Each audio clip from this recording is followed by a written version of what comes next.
One of the techniques they would use is they would lower a worker by rope from the edge of a cliff. He would stick dynamite into the side of the mountain, light it, and then they would pull him up as quickly as possible before it exploded. This is bananas. Yeah. This is bananas. It's a wild thing to do. Yeah. Oh my gosh. I'm not pulling that straw. I don't want to be the guy that has to go down. I mean, you want to just be like, can you just throw it? Hello and welcome to This Day, a history show from Radiotopia. My name is Jody Avirgan. This is 50 Weeks That Shaped America, Week 20. We are looking at some of the stories that most shaped this country's history and helped bring us to this moment, the 250th birthday of this country. And late last year, I will tell you listeners, when we were starting to map out stories for this year-long series, we listed a bunch of topics that we knew we really wanted to get to that felt like they got to some of the big ideas and the key themes and the important eras of the last 250 years. And I remember at one point, just typing into the Google Doc 2 words, golden spike, because it is definitely a sticky phrase and it's one of those classic little sidebars in your high school history book. Can you picture it now? It's maybe accompanied by the photo of a bunch of guys in suits standing in front of 2 trains, shaking hands as the final golden spike is driven into the ground to connect 2 railroad systems. One of those systems was pushing east across the frontier, another one snaking its way west from the Pacific Ocean, and all of a sudden, with that final spike driven into the ground, the United States had a transcontinental railroad. So, Golden Spike, it's a very cool phrase, it's a cool object, and as it happens, a story that really does help explain how we arrived at this moment. We arrived by train, I know, I get it. No, how we arrived in general at this moment. The expansion of the railroad involves enormous wealth, staggering corruption, modern capitalism propped up by government largesse, exploited labor, the promise of riches, new immigrant groups. This is the story of America, folks. Did I also mention that there's just an incredible amount of corruption? Staggering corruption. Just so much corruption. So much corruption. So mind-boggling. So we will get to that, railroad barons and more. Here to discuss, as always, Nicole Hemmer of Vanderbilt and Kelly Carter-Jackson of Wellesley. Hello there. Hello, Jody. Hey there. Staggering corruption, railroad barons, golden spikes. But the most important question for the two of you to start with is, what is your strategy in Ticket to Ride? Do you go for the longest routes? Do you go for continuous route? Do you try and rack up points? Nikki, do you have blankest face I've ever Nikki made has on no the idea podcast. what I'm talking about. No Kelly, clue. do you have no idea what I'm talking about either? Neither of you play Ticket to Ride? No. It's a game. The hit A board game? board game? In which you, Yep. you try and map railroad routes across the country, and basically the only prep I've done for this episode is just playing Ticket to Ride with my railroad daughter. No? None of you? Okay. Seems like you should have Settlers of invited Catan. us. I love Settlers of Catan. Yeah, similar. Monopoly? Similar. Yeah, and look. There oh are my gosh. railroads in Monopoly. That's See, now true. that's a True. reference we all would have gotten. I Jody. never would have expected that neither of you would have gotten the Ticket to Ride reference. It's a great game. I play it a lot, and there are all sorts of interesting strategies. I will say the wild card route between Winnipeg and Sault Ste. Marie is my favorite. Check it out next time you go and play. But that's how I found out about Sault Ste. Marie. But I don't really have an elegant segue other than to say some of these people we will meet did treat the entire continent of the United States as their basically personal board game on which to rack up as many points as possible. Yes. So yeah, there is a little spirit of that in there. And some of them may have been like on the Monopoly board stealing some money from the bank on the side. Oh yeah. So look, we will get into that and the real story of how the railroad came together, how it related to obviously the westward push in this country, and then what it meant in terms of the economic development of this nation heading into the 20th century. We will do that right after the break. First, a quick reminder that if you want full access to all of our episodes early and ad-free, and you want to support our show, become a paying subscriber to our newsletter, thisdaypod.com, thisdaypod.com. Some of the barons we're going to meet later didn't have to crowdfund, but we do. thisdaypod.com if you want to support the show, and we will be right back. So I think we should start. The first time we've talked really talked about trains on this show. Except for when they're crashing into one another. Except for no, I meant in this series. Yeah, we were gonna mention the attempt to crash two trains into one another to somehow convince people that train travel is cool. We will mention that later on in the episode, one of my favorite episodes we've done. But in this series, we've talked a lot about westward expansion. We've talked a little bit about the rise of California. All of those are related into this. But of course, at the heart of all this is a new and very exciting and revolutionary technology. Yes, trains are having their moment in the early 19th century. So it's in 1829 that British crowds gather together to watch Rocket, which is the name of one of these trains, go faster, for the first time faster than a horse and carriage. So imagine this galloping speed that no human has ever traveled before, 29 miles per hour. Which blew people's minds. Blew people's minds. I mean, which I actually think is worth thinking about. When we zip along the highways at 80, 90 miles per hour, don't, arrest me. I feel like you could do 29 miles per hour on a bicycle. Maybe going downhill. You want to fact check that claim that no human had ever traveled that fast? No, I don't actually want to fact check that train. I'm sure that people went faster than that, but not often. Yeah. Right? Yeah. I don't think that an 1820s bicycle was zipping around the same way that one of our titanium frame bikes. One of those with the enormous wheel in the front and the little wheel in the back. Yes. But anyway, so it's very fast. Very fast compared to alternate modes of transport. The first steam locomotive makes its debut in the United States the next year in 1830. And pretty quickly, you kind of get these railroad tracks knitted across the eastern seaboard of the United States and into what was the frontier of the time, which was like Indiana, headed out to the Mississippi and the Missouri rivers. And so by 1850, you have some 9,000 miles of track east of the Missouri River. And just like not a lot that connects the rest of the country. Yeah. And people wanted to connect the rest of the country. We're talking the 1840s and 1850s. This is when Texas is becoming a country and then a state. California and Oregon are booming, as we've talked about before. You have white settlers beginning to make their way into places like Idaho and Montana and Colorado and New Mexico to the extent that it becomes part of the U.S., the discovery of gold in California. And so everyone's trying to get out west, and they're finding that it is a giant pain in the neck. Yeah. Here are your choices. You can go overland. Here's another game for you, Jody. Oregon Trail. Oregon Trail. I was going to mention it later. Yeah. So you've got the overland journey. Not great.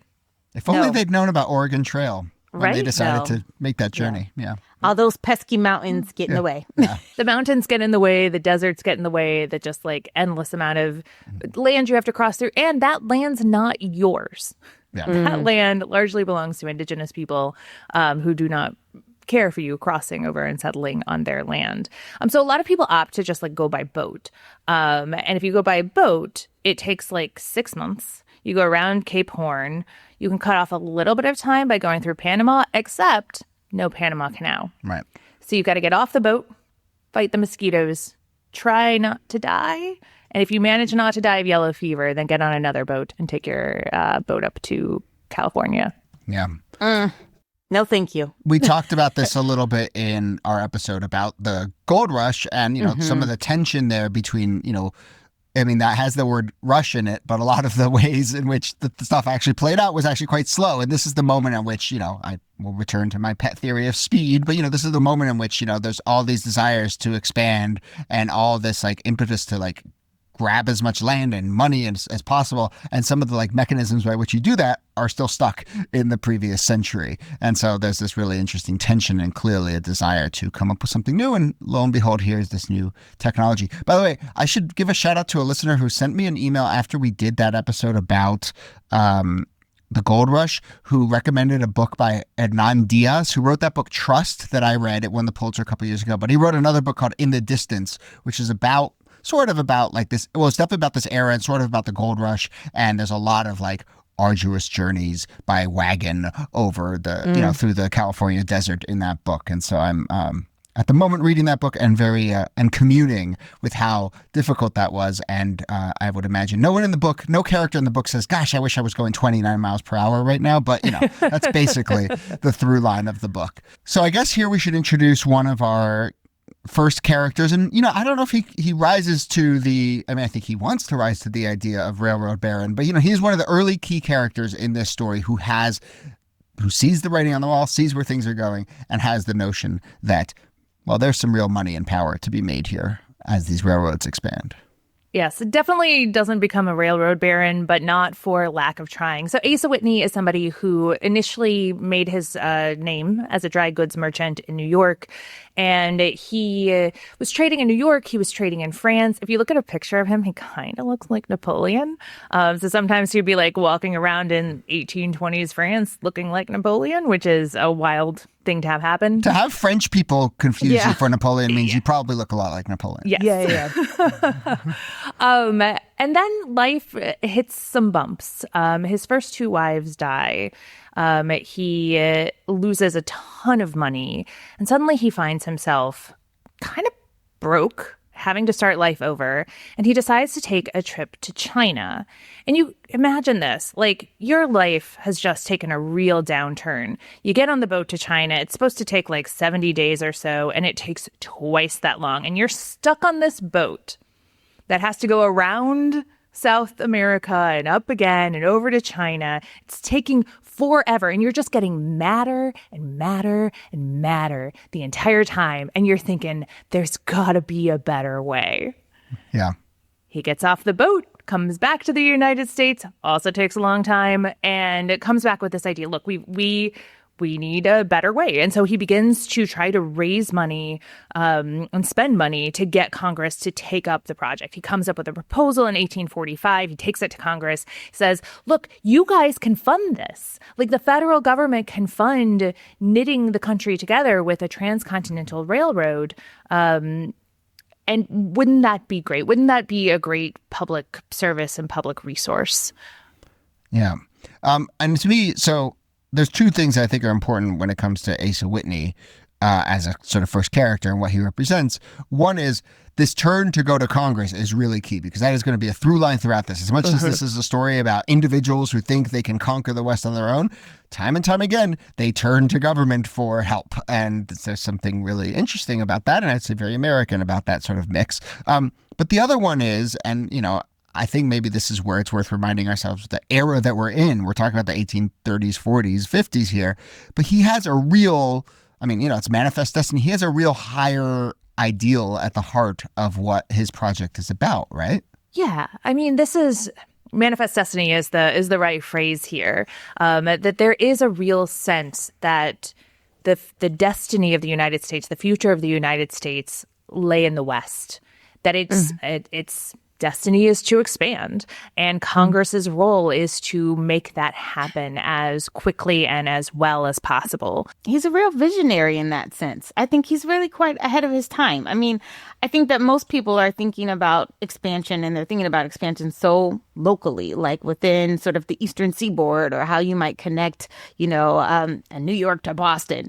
But thinking of how do you connect a New York to California, and to do it at that such a large scale would require federal intervention, because who's got pockets deep enough to really take that kind of enterprise on?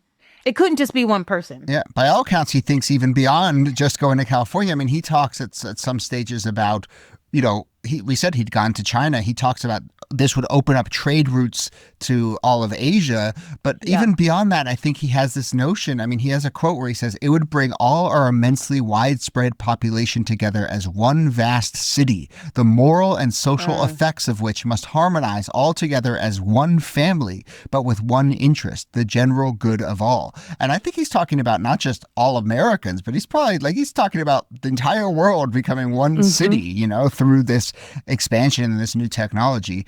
And obviously he uses some of those words, the moral character that this will bring about. I think we can safely assume what his vision of the best moral character to unite the entire world is. But I don't know. Should I be surprised that it's that high-minded? It's not just like I can make some money here?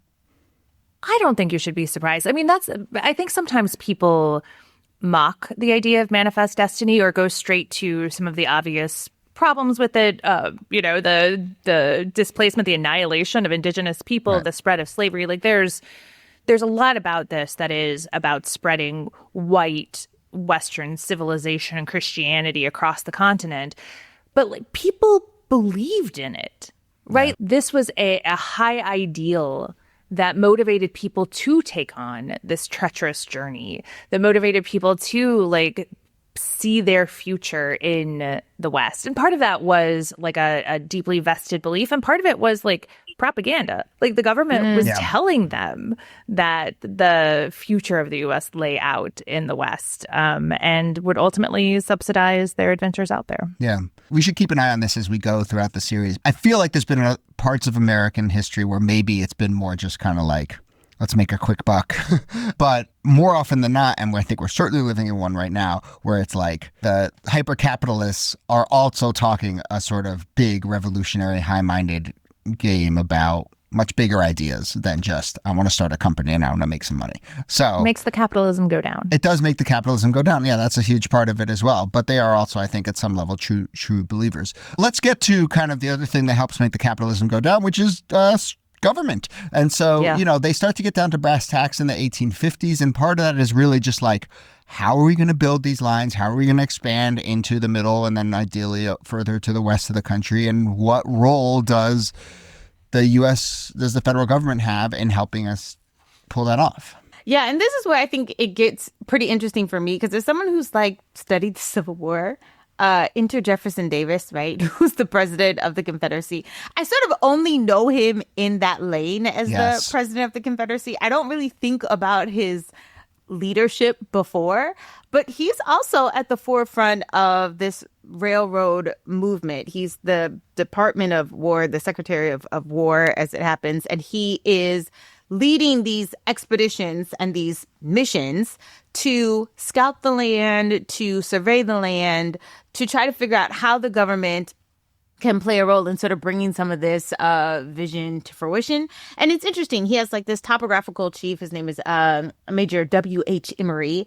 And they assemble this group of engineers, explorers, anthropologists, botanists, cartographers, geographers, geologists, paleontologists, zoologists, and even watercolorists.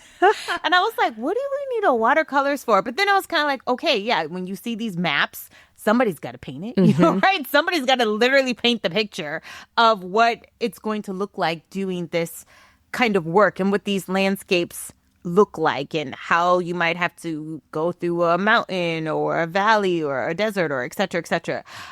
So it's really quite involved. And their goal is to really create by 1856 this Missouri Pacific line that extends from St. Louis to Kansas City. It becomes the first railway that's built west of the Mississippi.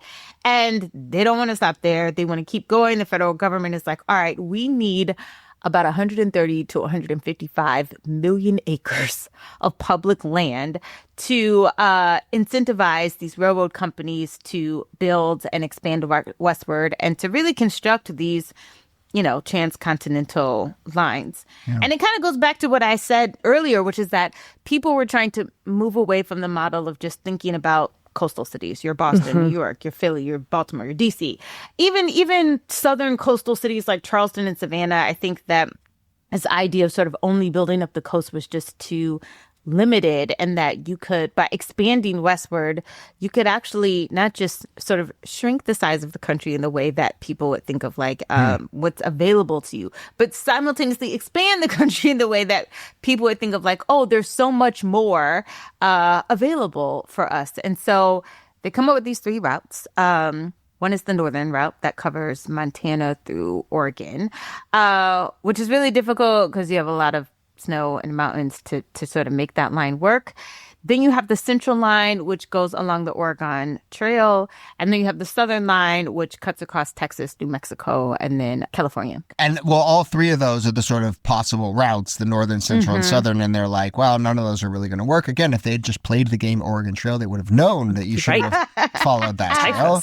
Disaster, typhus, yeah. But they end up, choosing basically the middle of all that, the central route. Yeah. And so it ends up being that Sacramento is going to be the kind of big city that they're heading for, and it's going to go through Iowa, Nebraska, and then connect into the Midwest, down, as you said, through Kansas City, and then off to the much more robust system east of the Mississippi. So that's how they kind of decide that it's going to snake through that part of the country. And, I took a train from Boston to Seattle once and basically did that route. No, not oof. It was awesome. How long did that take? It was when I was doing my research for my senior thesis, actually. I got a little grant that paid basically for a train ticket across the country. And I stopped in Salt Lake City, did some research there, and I went to Seattle, did some research there. It was fantastic. It was amazing.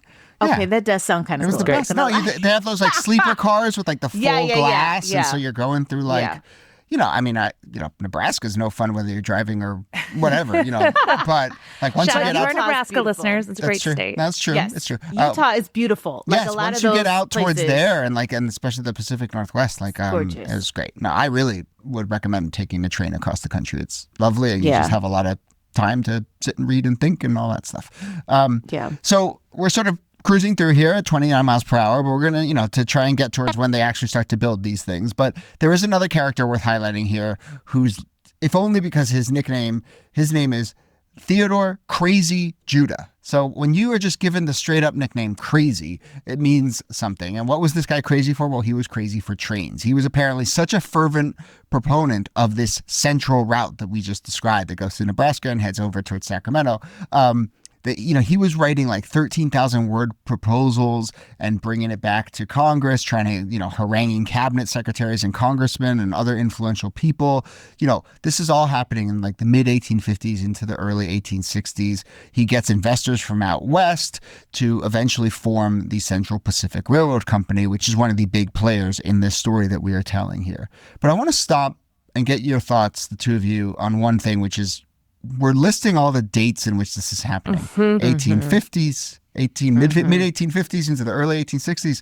There's some other stuff going on in this country. Something else is happening. And maybe some of these politicians, have other things on their mind than let me give you a land grant to build your railroad. So how does this intersect with the rise of the Civil War? I mean, obviously, we've talked about westward expansion being such a big pressure point on the run up to the Civil War, but just at a tactical level, how are politicians navigating all these demands? This is wild to me because I feel like, especially as a historian, in a lot of ways, I've had such tunnel vision about slavery and the lead up to the Civil War itself, that you're not really thinking about what else is going on in the rest of the country. You're not necessarily thinking about, what about new technologies or what about, the railroads? That certainly all of that is happening. And some politicians are multitasking throughout that, right? They're still keeping an eye toward expansion while also trying to focus on this coming war. But I think it's something that sometimes gets overlooked in the way that we talk about this entire moment because we're so consumed with the political crisis at hand.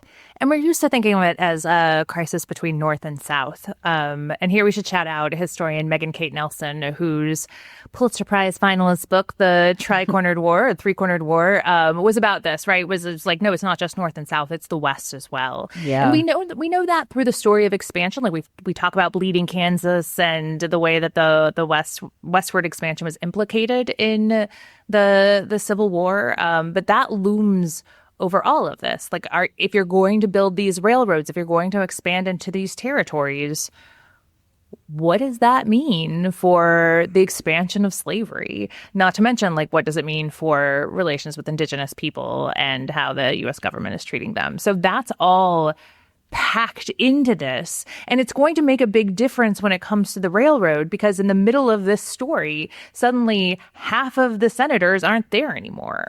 Yeah. Right? When those states secede, suddenly you only have senators from the northern part of the United States, and they're the ones who are making the decisions about things like homesteading and railroad expansion. Yes. And that has some pretty significant implications for where railroads end up going. This is fascinating to me because I realize that we talk about California as a free state. But part of the incentive in California being this free state is the railroad. It's hey, you stay in the Union, we've got a thing for you, right? The prize is this railroad, the prize is expansion, the prize is all the things that you want. But you have to stay in the Union and you have to be a free state. And we don't take that narrative, I think, and connect it to California is a free state also because of its own economic incentive to have railroads. Yeah. One other thing that I will admit I'd never really had deeply thought about, but when you think of enslaved labor in the South, you tend to think of farms and plantations, but there were slaves working on building all of these railroad lines as well. And there's just some, there's some photos out there. Just like, I don't know. It just feels not part of the tidy story that we sometimes encounter. It's really fascinating. The politics of it, though, as you said, are obviously apparent, given that there's a lot of other concerns as the Civil War, in the run-up to the Civil War. And it is, in fact, the case that it's not until May 6th, 1862, that Congress first is able to pass just like the big funding bill that basically says, okay, build these railroads. And in part, they were able to do that because all the Southern senators were gone and all of their sort of political headaches, I mean, I wouldn't say have gone away, but they're, they're utterly directed. Some of those immediate political roadblocks were just not in the building anymore. And so they do fund this project, and they lay out, and this is, the key thing to have in mind, they basically lay out this system where it's the Central Pacific will start building from Sacramento and go east, and they'll go across the Sierra Mountains. And then another company, the Union Pacific, would start to build west from the Missouri River near the Iowa and Nebraska border. And of course, to spoil it for everyone, they eventually meet, and that is the Golden Spike moment. We'll talk about how they get to that. And they start to work fast. And, we should say there were about 1,000 miles of track built a year through the Civil War. When this war ends, it goes into overdrive to 7,000 miles a year for a few years after the Civil War. And so, it is green light, go make this thing, with deep support from the government. Yeah, just to linger on that for 1 second, like the resource that the government has in this period is all of that land. Yep. Right? This is the big subsidy that the federal government is going to be able to give the railroads. Yes, they'll give money and other kinds of things, but all of that land that they give to those rail companies, that the rail companies use to build on and also to sell to shop owners and to people who are building the cities around these railroad stops. There was a lot of double dipping going on here. Well. And a lot of, it's an inherent monopoly. And, we'll start talking about it a little bit because, it does invite all of these folks who just, okay, well, I'm going to get this land, and basically beyond that, I get to kind of do what I want with the blessing of the federal government. And so there's a book called Empire Express, Building the First Transcontinental Railroad, written by David Howard Bain. That book was enormously helpful putting this all together. But he writes about this moment and the kind of people who were attracted after all this land became available. He says, even by the loose standards of the 1860s, every ranking official of both railroad companies could be labeled a crook, as most ultimately were. And, we'll get into some of the very AP history level scandals that emerge as part of this. But maybe let's paint a little sketch of the Central Pacific. So it has 4 men who are kind of at the heart of this, and this is the one that is starting in Sacramento and pushing east. Leland Stanford, note that name, Collis P. Huntington, Mark Hopkins, and Charles Crocker. And these are the Sacramento merchants. None of them have railroad experience, but they basically get behind Teddy Crazy Judah's vision in 1861 and put together construction plans and financing and so forth. And no surprise, some of this work is incredibly harrowing. So obviously the toughest part, we know it famously from just a little bit before this, but Donner Pass, the tracks there have to rise 76 feet per mile. There's a section of the track called Cape Horn, which is where it comes out of the Sierra Nevadas, and it's this notoriously steep peak that it just basically requires like a ton of switchbacks and the train snaking around the mountain. And who was going to build these, right? There's an incredible demand for labor. So back when we did our episode about the gold rush in California, we talked a lot about the new immigrant groups that were coming, including lots of Chinese immigrants. And no surprise, people know the story of this, but, a lot of Chinese immigrants are tasked and coerced and brought into working on the railroads. And just to give a picture of, what that work means, one of the techniques, especially when in this Cape Horn area where the train has to basically snake down the side of a mountain, they need to blow space into the mountain in order to lay the tracks. And one of the techniques they would use is they would lower a worker by rope from the top of the edge of a cliff. He would stick dynamite into the side of the mountain, light it, and then they would pull him up as quickly as possible before it exploded. This is bananas. Yes. It's a wild thing to do. Yeah. Oh my gosh, I'm not pulling that straw. I don't want to be the guy that has to go down. I mean, you want to just be like, can you just throw it? Like, you just like drop it down there and hope and pray that it like lands where you want. I don't know. Just Wile E. Coyote it. So, Yes. It's no surprise that these railroad companies did not keep meticulous records about their workers who died, but there are some estimates that as many as 1,000 people just on this Cape Horn section died from accidental explosions or snow and rock slides. To give another sense, there's another famously difficult section called Summit Tunnel where they have to tunnel through a mountain. The pace there was 98 feet per day. Wow. And workers were working in 3 8-hour shifts, drilling holes by hand with a rock drill, filling them with black powder, and then blasting the granite loose and then pulling it out. So that is the kind of work that needs to happen to slowly snake your way from Sacramento over across the mountains to try and meet up with the next railroad that is making its way from east to west.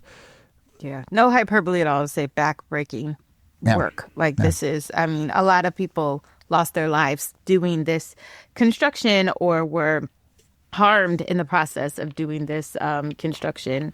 And I think that's worth discussing as well. The ways that like this doing work like this costs something. And we see this time and time again too. Whenever there's a new technology, exploitation is not far behind. And people are always, particularly laborers and workers, are always sort of harmed in the process. Yeah. And in this case, the exploitation of Chinese laborers, right? Like we talked a little bit earlier, Jody, about the unfree labor in the South. There's a different kind of unfree labor that's happening in the construction of the railroads. It's not slavery, but it's not great. No, it's not great at all. And I mean, to be fair, there are paid wages. The wages are not equal to that of their white counterparts. It's about $31 per month, and they're also provided lodging. That's like about $800 in today's money. Yeah, which again, these are poverty wages. This is not a lot. You're also working in extremely strenuous conditions. And I would even say 8 hours a day is probably not true. It's probably closer to 10 to 12 hours a day. I mean, extremely long, brutal hours. You got to remember, there's no workers' compensation, right? There are no protections. There's no sort of recourse when something happens to you on the job. They just move on literally to the next person. And so, we literally have to credit the Chinese for building this nation, especially when it comes to the railroads. I think that has to be said. Some of the workers were as young as 12 years old. Obviously, this is before the era of any labor laws and child so labor. forth. Yeah, for sure. Okay, so that is the sense of how the train's slowly making its way from west to east. Now it's the Union Pacific that is charged with making its way from east to west. There were 4 people who had the tight hold on the Central Pacific, which was the one starting in California. The Union Pacific, the one starting in the Midwest, seemed a lot more chaotic. Chaotic is a good word for it. While we're talking about the harrowing geographical obstacles for the folks coming from Sacramento, the folks coming from the plains, it's not as challenging in terms of engineering, but it is challenging in terms of personalities, and challenging in terms of just like getting the money for it. They have a really hard time coming up with the funds in order for the Union Pacific to start building. They have trouble selling their stock.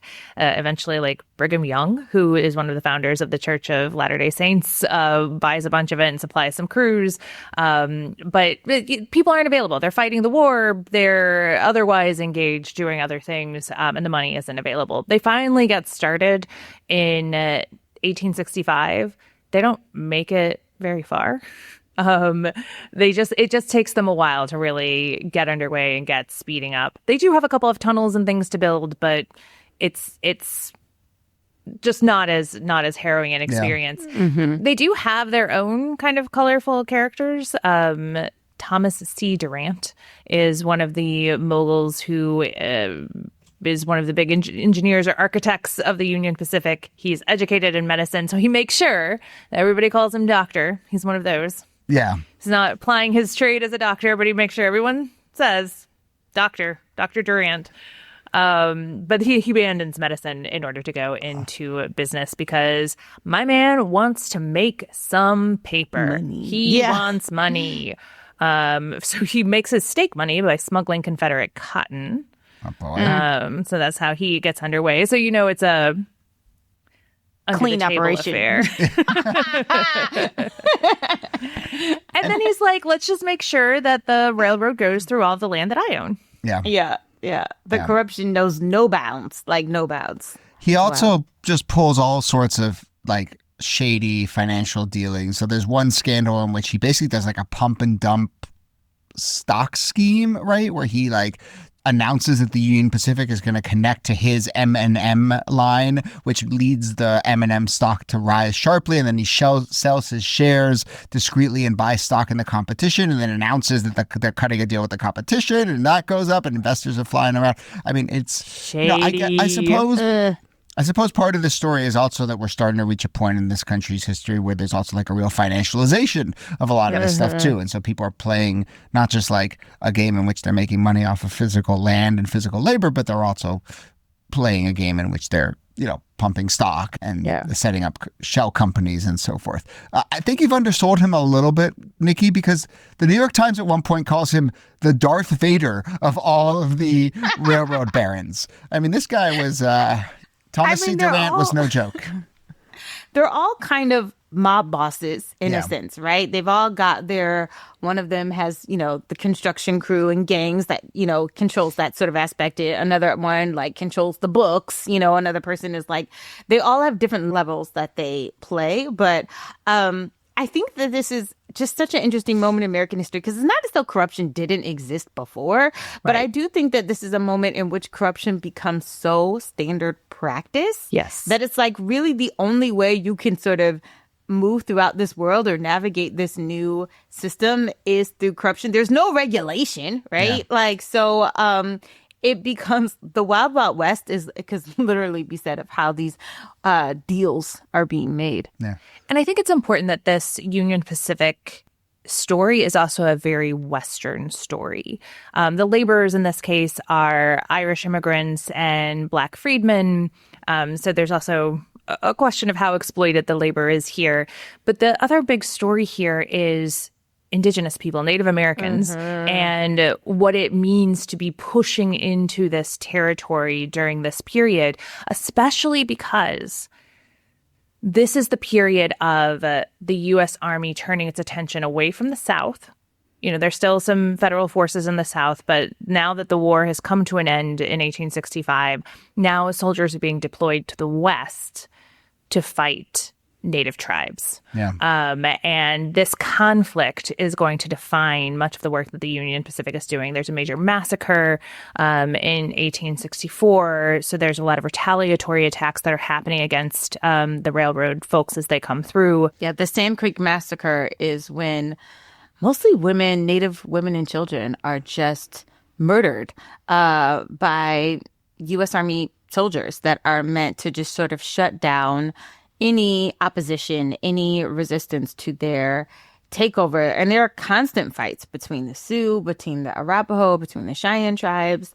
And this is also, I think, a period that gets, sort of understudied because it's happening in 1864. So it's like, we don't think of Lincoln as the person who's signing off on this, but he is absolutely the president who is signing off on a lot of these massacres and military overtakes of Native tribes. Yeah, we could do a whole episode on this, but obviously the environmental destruction and the wildlife destruction is part of this. This is where really the destruction of the buffalo becomes a big part of the story, including, we talked about there were a number of Civil War veterans who got roped up into working for the railroads, including a 21-year-old veteran who was paid $500 a month to keep the workers as part of on the Union Pacific supplied with meat from 12 buffalo a day. And this man's name was William F. Cody, and he, by his own account, killed 4,280 bison as this railroad worked its way across the plains. He, of course, would then start to play up his exploits, spin a story about himself, and he became Buffalo Bill Cody, who started his days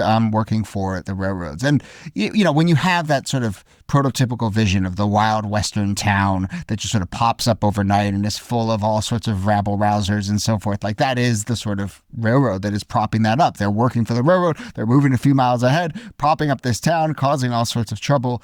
These roving bands of workers got a name, the Hell on Wheels, which I think was the name of a TV show about this era a few years back. I didn't watch it, but we'll touch on that a little bit later. But it really does build the West and sort of define the West, and is, as we said, a very different kind of workforce and vibe to what is happening to the railroad company that is working from west to east. So let's wrap up this episode with a kind of sense of where we're headed, right? We've got this one railroad company working from the Mississippi to the west. We've got another starting in Sacramento and trying to go over the mountains and come west to east. By 1869, these companies are working just miles from each other. And in fact, there are times when they are working parallel, sort of past each other, just a few miles apart. And in part, you get the incentive structure. Like, they actually probably aren't incentivized to say, well, it's done, right? They're incentivized to just keep building and building and getting money. And so there is this funny dynamic where they're kind of working past each other, even though the goal is to actually, meet. And so in March of 1869, Ulysses S. Grant, who's president at this point, basically says, hey guys, we're not going to give you any more money until you decide that you're going to link these things up, which is the point all along, and agree on a meeting point. And so they choose a site, Promontory Summit, which, by the way, what you mentioned Brigham Young, it was sort of a snub to him because he had been trying to push for a different site and sort of create a strategic route that would prop up some of the towns that he's trying to build. But instead, they picked Promontory Summit. Not the first time, by the way, that the federal government snubbed, or worse, the Mormons. Yeah. But it is a site in Utah, northwest of Salt Lake City. But this is picked as the site where these two railroads will meet. And there's got to be a sign. There's got to be a marker. There's absolutely a marker. There's absolutely a marker there. There's photos and there's even golden spikes floating around. And next episode, we will get into that, how they decide to meet, how they drive that spike, and moreover, the story of what it means for this country to now have a railroad line that connects the entire country from east to west. So we will do that next episode. A reminder that if you want to hear that right away, become a paying subscriber to our newsletter and you will get early ad-free full episodes and support the show. You can do that at thisdaypod.com. But Nicole Hemmer, thanks to you as always. Thank you, Jody. And Kelly Carter-Jackson, thanks to you. My pleasure. Hello and welcome to This Day, a history show from Radiotopia. My name is Jody Avirgan. We are in part 2 of week 20 of 50 weeks that shaped America. We are talking about the Golden Spike, the final nail that tied this country together by railroad. Last episode, we talked about how there was one company working its way from Sacramento to the east over the Sierra Mountains, another company coming from east to west across the plains, and in Promontory Summit, a town that's now about 66 miles northwest of Salt Lake City, they decide to link up. So let's get into it. People want spikes. Here, as always, Nicole Hemmer of Vanderbilt and Kelly Carter-Jackson of Wellesley. Hello there. Hello, Jody. Hey there. Well, Nikki, we promised spikes. You're going to get spikes. You're going to get so many more spikes than you expect. Yeah. So first of all, let's start with the good news. This railroad finished way ahead of schedule. The idea was, you know how hard it is to plan a bicentennial, a semi-quincentennial. The centennial was the same way. They were planning some big events. And one of the things that they wanted to do was they were like, we're going to finish the Transcontinental Railroad in 1876, just in time for the centennial. They finished it in 1869. They're so far ahead of schedule. So are we saying that ruthless capitalism gets stuff done? I'm saying ruthless capitalism and corruption. Fair enough. Come in early. Okay. Early and under budget. Okay. Well, I don't know about under budget. I know. But they also were behind schedule in the same breath. And that is because the ceremony for driving this golden spike was planned to be held on May 8th. They go so far as to engrave it on the spike. But then there's bad weather and there's a labor dispute which is kind of the history of the railroads going forward, that delays the arrival of the Union Pacific side of the rail line. But they all get together finally on May 10th, 1969. The owners are all drunk. They're in their little suits, and they gather with the laborers, who are also kind of drunk. And everyone gathers to drive the last spike in the Pacific Railroad. As you've mentioned, Jody, it's at Promontory Summit, Utah, in the beautiful part of Utah north of Salt Lake City. A chaotic event, probably because everyone's a little boozy. Yeah. Rumor says that Leland Stanford and Thomas C. Durant both tried to drive in the final iron spike, and they miss. Oh, Lord. Again. Oh, Lord. Probably because they were drinking. And that story may not be true, focus. but yeah. But it's so good. It's so good. Yeah, So we want to share it anyway. So there's a special golden spike. It's engraved, "May God continue the unity of our country as this railroad unites the two great oceans of the world," presented by David Hughes, San Francisco. Oh, how big is this spike? That's a long engraving. Well, maybe it's very tiny, but it's gonna be a pretty big spike. Yeah, right? It's probably about a foot long. Yeah, close right? to a foot. Okay, yeah. okay. That feels long to me. But I also think that message is about more than railroads, right? Here we are 4 years past the Civil War. The idea that may God continue the unity of our country is as much, even more like it's a wish more than it is pablum. It's like this country fell apart, and we're trying to put it back together again. And this golden spike is emblematic of that as well. Now, look, you are not going to actually take a big, giant iron hammer to a golden spike. They drill a hole in the ceremonial last tie, and then they tap in the little golden spike with a ceremonial silver spike maul. And then they immediately remove it because you know what's going to happen if they leave it there. Yeah, Yoink. it's a foot of gold. Yeah, Immediately going to get stolen. yeah. So then they replace it with an actual spike. Yeah. And it turns out there's actually a number of spikes that can claim to have some connection to this day.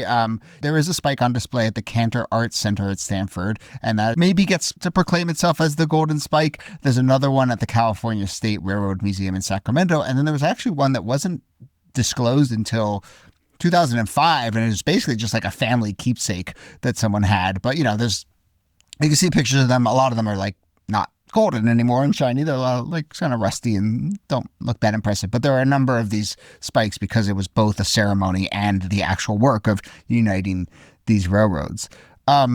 Before we talk about kind of the impact of this, I mean, it's funny. I just imagine, I wonder if when these folks got together, one had been working from the West, one group had been working from the West, one group had been working from the East, if they kind of compared notes about how hard it was, Yeah. And if the guys on the East were coming from the East were yeah, it was kind of crazy. We were called hell on wheels and we were zipping around and we were getting drunk and gambling a lot. And the people from the West were yeah, it took us 2 days to go a foot and a half, and I had to go down a rope and light some dynamite and then quickly get pulled back up. I mean, it's just amazing the sort of discrepancy by which they I definitely would not want to be on the Western front. Yes. But it's telling that the point where they're meeting, the distance between Sacramento and Utah and the distance between Iowa and Utah. Exactly. You can tell which is moving a little faster. Now, a couple things about this moment that are worth noting. One is, we talk about the changing nature of this country and the changing nature of technology. This is a kind of maybe the first mass media event. The hammers and the spike were wired to a telegraph line so that each hammer stroke would be heard as a click on a telegraph, and people are listening and tuning in nationwide and following this progress. When the ceremonial spike had been replaced by an ordinary iron spike, a message gets transmitted to both the East Coast and West Coast that simply reads, "Done." That is the word that signals this has happened. In City Hall Park in Manhattan, there's a ceremony that they fire 100 guns as soon as they hear it's done. People are pouring into the streets. There's bells ringing across the country from D.C. to San Francisco. And all of a sudden, I mean, we talked about this sort of radical idea here, but all of a sudden, literally one day to another, it was it takes you 6 months to get across this country, and now all of a sudden it takes you 1 week to get across this country. Now that's wild. That is wild. Yeah. I mean, I just think about, Nikki, what you had said in the previous episode where we were talking about going all the way to the bottom of South America, like all the way to the bottom of Chile, all the way to the other side. 5 to 6 months, just this treacherous trek that you had to do. Yeah. And now you sit inside of a train, and I'm not saying it's necessarily comfortable, depending on, what car you're in, but for the most part, getting there like, hey, I'll see you next week. Yeah. It's a whole nother, it's a whole new world for a lot of people. And if you're uncomfortable for 7 days and not for 6 months. Yes, you're not getting dysentery while you're on the ship. Yes, and I think we're also bearing another story here that we don't have to get entirely into, but the fact that they're using the telegraph. The telegraph is being established a little in advance of the railroad, but it too is annihilating distance. That idea that at the moment that the railroad is being connected, you have instantaneous communication with the East Coast. That is knitting together the country as much as this railroad is. And those two stories, being the stories of the mid-19th century, are absolutely transforming what it means to be a continental country. Yes. Yeah, and the way it warps, obviously, the practical realities of getting across this country and making money and all of those things.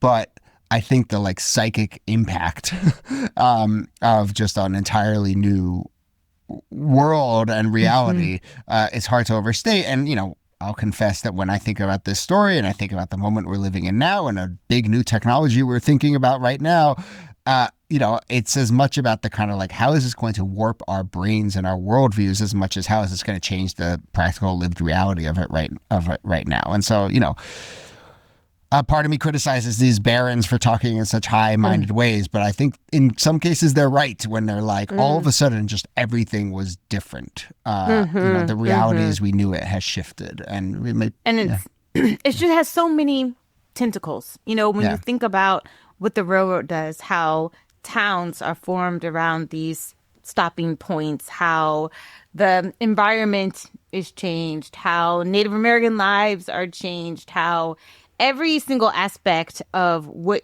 is some way connected to the railroad changes after that. It's just sort of incredible. Yeah, if you're thinking about knock-on effects, even just on that environmental front and the native front, there's a direct connection between this moment and the Dawes Act that breaks up indigenous tribes, between that very famous picture of buffalo skulls piled up thousands deep and the extinction events that take place at the end of the 19th century. You can trace those moments to this one. Yeah. You mentioned, towns, just their fate is entirely dependent on whether the railroad decides to go through their town or not. We also have to invent time zones because of this, right? The time zones are basically something that the railroad companies invent in order to be able to string different parts of this country together and have a consistent way of communicating when a train is going to arrive and when a train is going to leave and how long a trip is going to take.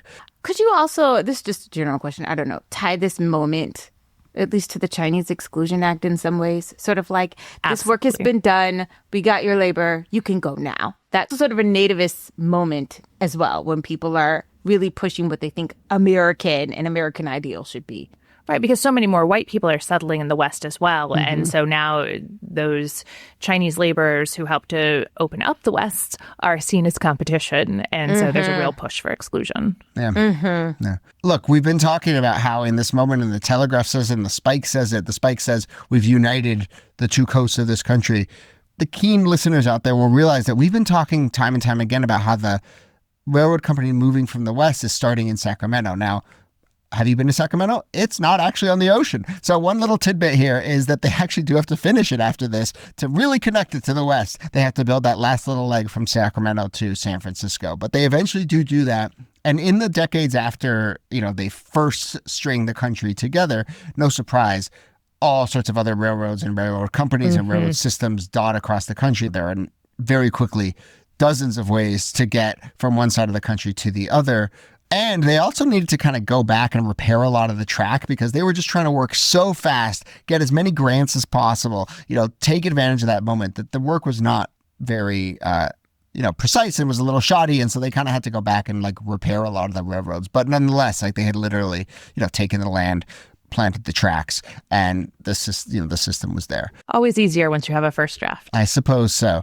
So look, we've talked a lot about a lot of the fallout for the workers, for Native Americans, for the environment and the wildlife of the West.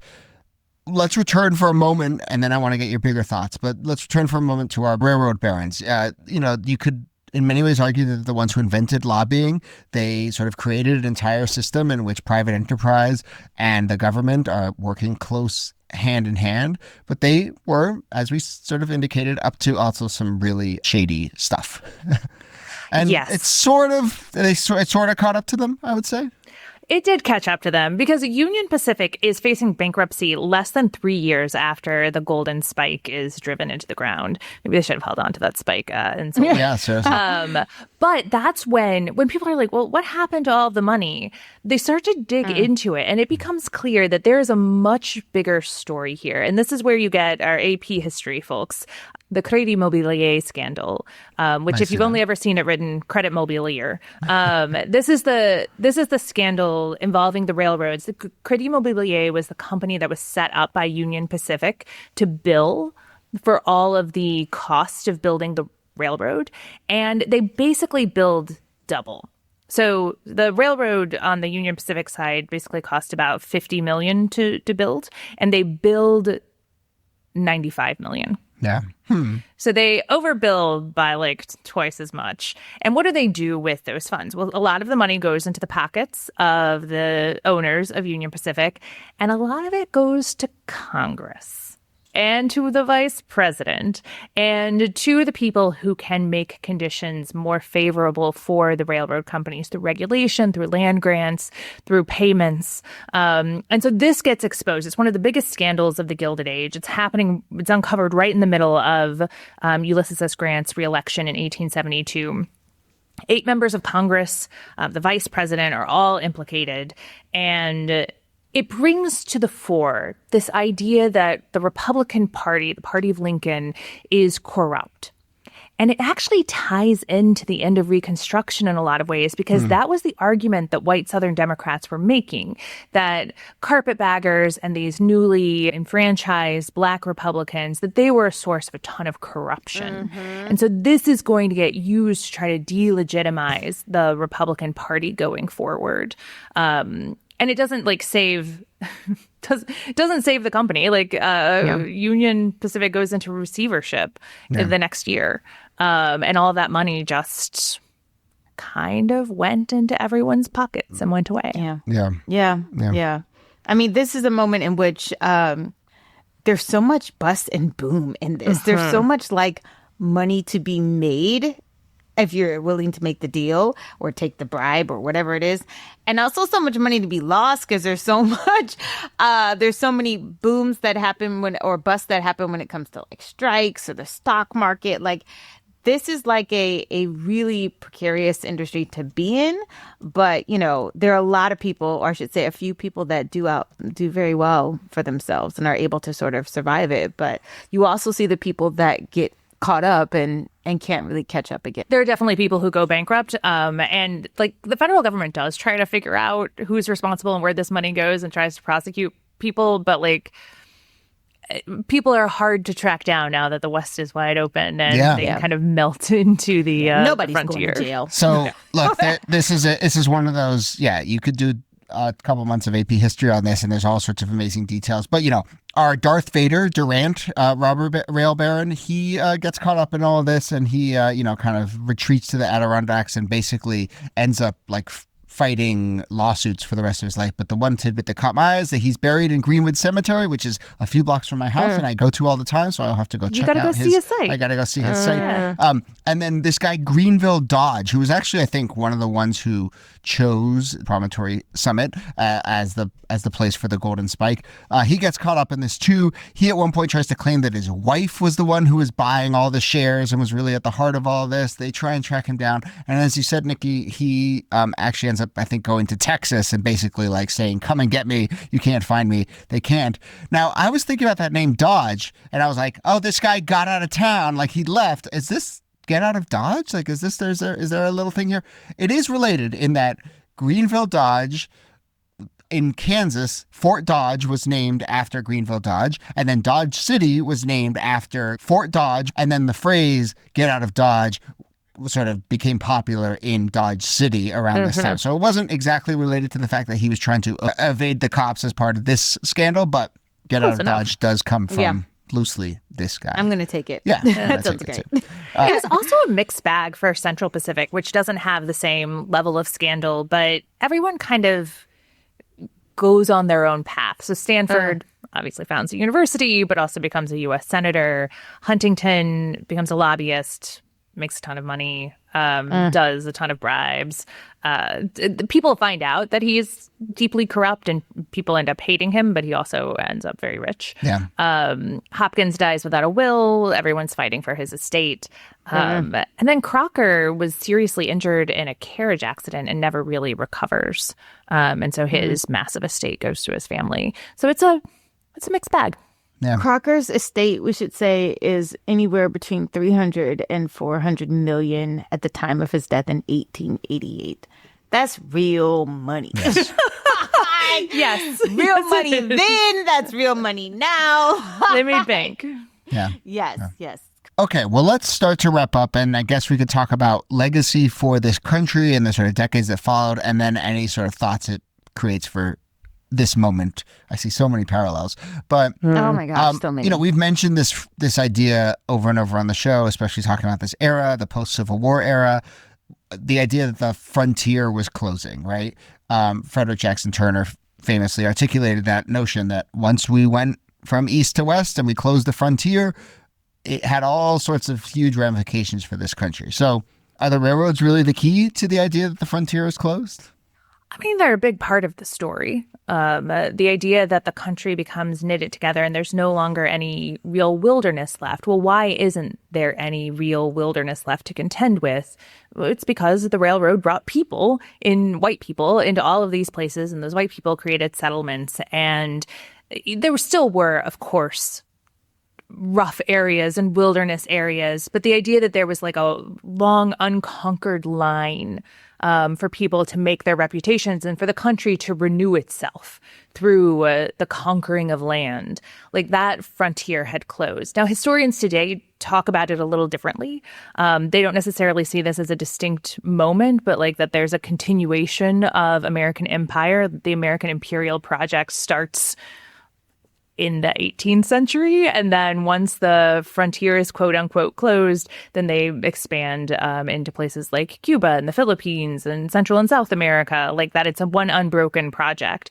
But for the continental United States, I mean, yes, this is where you start to get everything carved up into states, and the idea that there are no,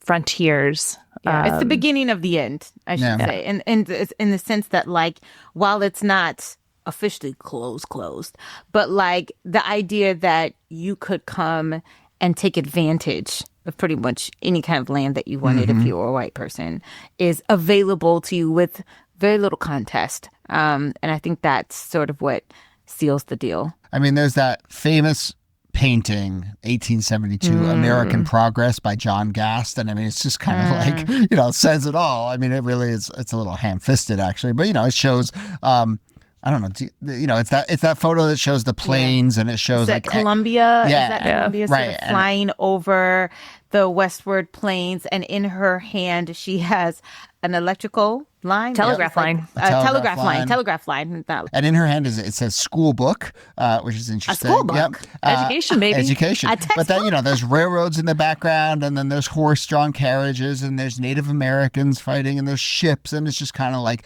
the idea that. And she's moving from light to darkness, right? Like bringing the light of civilization into the West. And, we've talked on this show about the story of the closing of the frontier being one of the moments in which the country then looked elsewhere. And obviously, railroad expansion is a huge part of the story of just colonial expansion and colonial expeditions as well. So, yes, it is a technology that is at the heart of all these changing ideas. A couple tidbits about the legacy of the railroad lines themselves. I mean, a lot of the current rail lines do sort of live on top of the remnants of what was the original lines. There are not really any of those original tracks. Like, I would not want to be riding on the original track. That thing where they're like at Coney Island, they're like, oh, this is the longest continuous running, like unrepaired roller coaster. And I'm like, I don't think that's a good thing. I don't want to ride on. I rode that wooden contraption. I rode a wooden roller coaster once, and it was so painful. I was like, this is not safe. Like, I'm going to come off of this with a concussion. So it's such a bad experience. It is much more luxurious to ride across the country, but it does go through a lot of the same parts of the country. You can go through like Truckee Canyon in California and see a lot of the original sites of the original Central Pacific lines, and even some of the like sheds that were built for workers as they were pushing across. Of course, Golden Spike National Historic Site is there. It was redesignated a historical park in 2019. On May 10th, 2006, on the anniversary of driving the Spike, Utah made one of those special quarters that shows the last Spike on it. And then in 2019 was the 150th anniversary. Transportation Secretary Elaine Chao was there at the ceremony and spoke a lot about the Chinese workers who were part of this. She said that they had, quote, risked everything to make the Transcontinental Railroad a reality. So, I mean, the West is well covered in popular culture. There have been some, I'm a big Deadwood fan, as people know. The railroads certainly play into that. There was that series, Hell on Wheels, which was specifically about building the railroad. But I think this is well-trod territory in terms of commemoration and so forth. Although I will say it does seem like there's still juice in that stone. Oh, yeah. I don't know want if to you do all the scandal with the hard to pronounce French name. Oh yeah, Crédit Mobilier. It's going to be huge. 12-part series. But also, like, did you all watch Train Dreams? Oh yeah. Well, I read the book. I have not watched the movie. The film is beautiful and moving, and it captures so many of the things that we're talking about, while also just being a reflection on masculinity. It's really phenomenal. And it is, I think, because the West continues to hold this sort of place in the American imagination as a kind of Rosetta Stone for what it means to be American in a lot of really complicated ways, that it becomes this canvas on which we can tell the stories that are about today, sort of like projected back onto the past. Like you don't get a movie like Train Dreams being made in the 1950s. Sure. Right? Because the stories of the West that we tell in that period just are about white conquest. Yeah. The Western will always, we're due for a little bit of a Western revival. But, every 15, 20 years, there's another batch of Westerns. Certainly a lot of the Westerns that were made in the 1970s, all those brilliant Clint Eastwood films that really dealt with like big, difficult ideas. A lot of them grapple with the effects of the train expansion, of railroad expansion. But I want to see it I want to see a film that would depict the railroads solely from the Chinese experience, right? Or solely from the Native American experience or from the worker experience. I feel like we have a lot of top-down films. Yes. Yeah. I want to see those bottom-up films. That's not some rugged white man that's just trying to get, his piece of the pie, but something that really goes into what was it like to live and have to navigate that world. Like freed people in Iowa working on a rail line. Like that's a cool story that we haven't gotten a lot of. And all of that I would love to see. And even, I really don't want to see sort of the destruction of the bison. I think that's we've seen a lot of those stories as well. But just the resistance from Native Americans from their perspective, I think would be really powerful.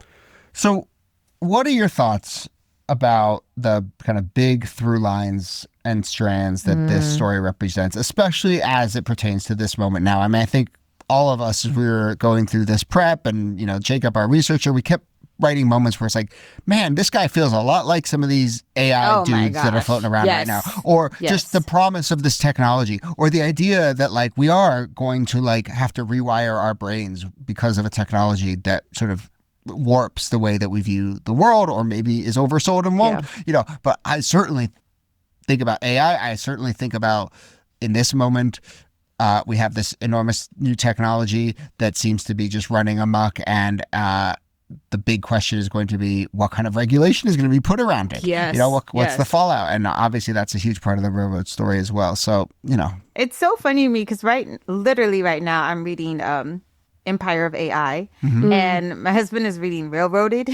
So there you go. And so it's like they're the perfect stories because he's like, I want to understand all this, but I want to go back in order to do that. And I feel like that the railroad set this blueprint for like how we would embark on new technologies at this massive sort of scale.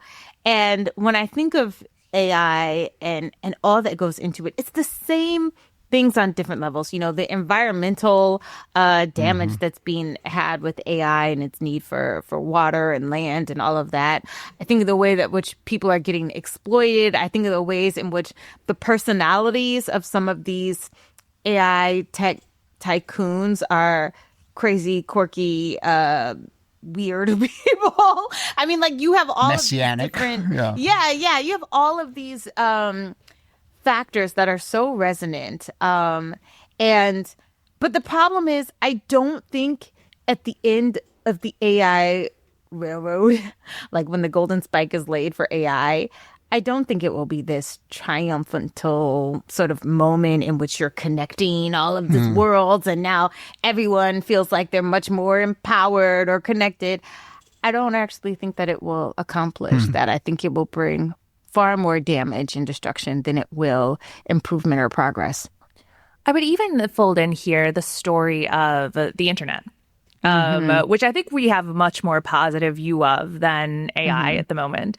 But both of them have been wrapped with these stories, like the railroad was, of a kind of inevitable progress. Like we have to go forward in this direction. And if there are costs, there are costs. That if the environment gets damaged, if people get hurt because of this, if there's a destruction of institutions, oh well. All of them were heavily subsidized by the federal government, and the cost was heavily socialized, which is to say, like, everyone else bore the brunt of the cost of the railroads. Everyone else bore the brunt of the cost of the internet, the challenges to democracy created by things like social media. Like, we're all paying the price for it, even as other people are becoming just obscenely wealthy because of it.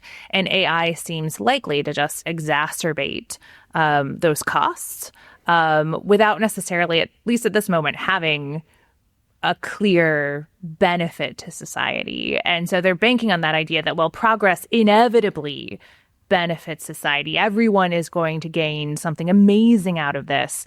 And, like, prove it. Yeah. Well said. All right. Well, we are going to bring it to an end on that note. I will say, if there's one thing that can kind of square this warping technology of the internet and our misgivings about that and the legacy of the railroads, it's a good old board game, and it's called Ticket to Ride. And it's just, you don't need any fancy new technology. You just pull it out, you sit around with your friends and loved ones, and you can be a railroad baron of your own. And I cannot believe you don't know about Ticket to Ride. But anyway, we'll play it when we get together. When we're all at our next live show. At our next live show in Boston, and we will play Ticket to Ride. Maybe we'll just sit on stage and play Ticket to Ride in front of people. I'm sure they would love that. Riveting. I should let you know I'm cutthroat when it comes to board games. Okay. I spare no feelings. I have a very hard time reining in my competitive side. Wow. So neither of those surprise me at all. But all right. Well, look, this has been really interesting and absolutely, sort of one of the big key stories and forces that shaped how we got to this moment. So I'm glad we got to it in our 50 Weeks That Shaped America series. Nicole Hemmer, thanks to you as always. Thank you, Jody. And Kelly Carter-Jackson, thanks to you. My pleasure.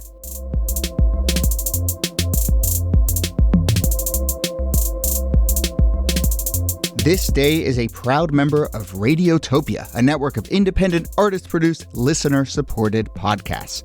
Don't forget to sign up for our America 250 Watch newsletter. Every Thursday, you'll get exclusive access to analysis and information about the semi-quincentennial, commentary from our team, and a list of fascinating things that happened that week throughout history.